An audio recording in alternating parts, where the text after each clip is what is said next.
चिता जलने के बाद 1 घंटे तक आत्मा शमशान में क्यों रहती है? गरुड़ पुराण का रहस्य। रात का समय था। शमशान घाट पर चारों ओर सन्नाटा पसरा हुआ था। केवल जलती हुई चिता की लपटें और लकड़ियों के चटकने की आवाज़ सुनाई दे रही थी। कुछ देर पहले ही एक व्यक्ति का अंतिम संस्कार किया गया था। परिवार के लोग भारी मन से घर लौट चुके थे, लेकिन गरुड़ पुराण में वर्णित मान्यताओं के अनुसार एक ऐसी सत्ता अभी भी वहीं मौजूद थी जिसे कोई देख नहीं सकता था। वह थी उस व्यक्ति की आत्मा।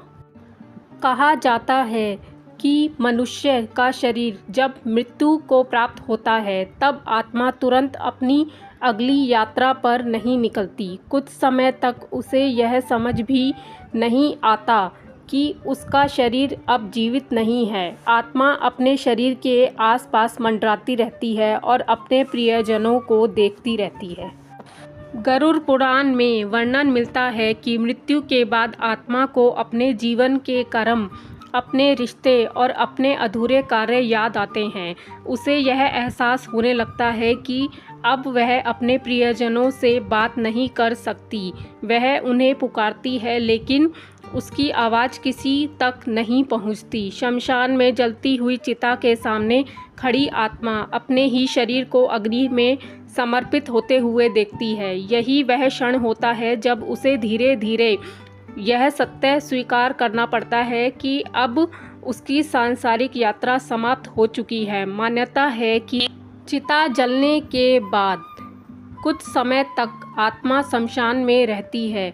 इसका कारण यह बताया जाता है कि आत्मा का शरीर से मोह पूरी तरह समाप्त नहीं हुआ होता। वर्षों तक जिस शरीर के माध्यम से उसने संसार का अनुभव किया, उससे अचानक अलग होना उसके लिए सरल नहीं होता। कहानी है कि एक बार एक ऋषि ने भगवान विष्णु से पूछा, हे प्रभु, मृत्यु के बाद आत्मा सबसे अधिक दुखी कब होती है?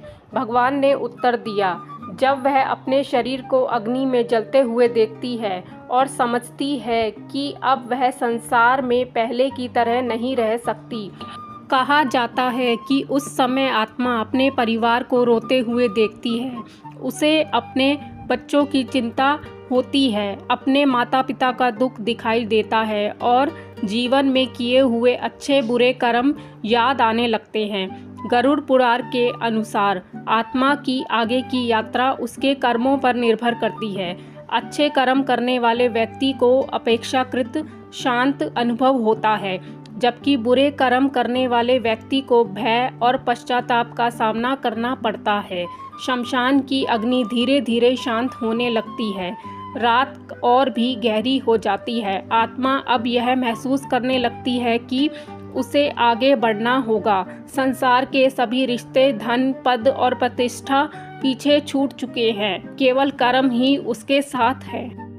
इसलिए सनातन धर्म में बार बार कहा गया है कि मनुष्य को अपने जीवन में सद्कर्म करने चाहिए। मृत्यु के समय न तो धन साथ जाता है और न ही कोई भौतिक वस्तु साथ जाते हैं, तो केवल कर्म। एक अन्य मान्यता के अनुसार आत्मा कुछ समय तक अपने घर और परिजनों के आसपास भी रहती है। वह अपने प्रियजनों को देखती है और उनसे जुड़ी स्मृतियों को महसूस करती है।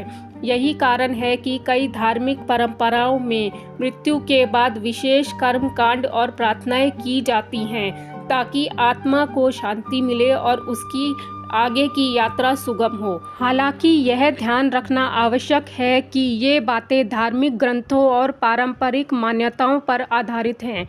इन्हें वैज्ञानिक तथ्य के रूप में नहीं, बल्कि आध्यात्मिक दृष्टिकोण से देखा जाता है। इस कथा का सबसे बड़ा संदेश यही है कि जीवन अनमोल है और स्थायी नहीं है।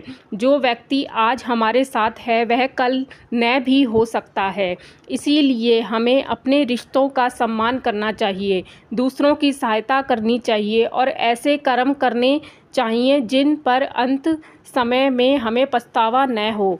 गरुड़ पुराण हमें भय नहीं बल्कि जागरूकता का संदेश देता है। यह बताता है कि जीवन क्षण भंगुर है और हर कर्म का फल अवश्य मिलता है, इसीलिए हमें सत्य, करुणा, दया और धर्म के मार्ग पर चलने का प्रयास करना चाहिए।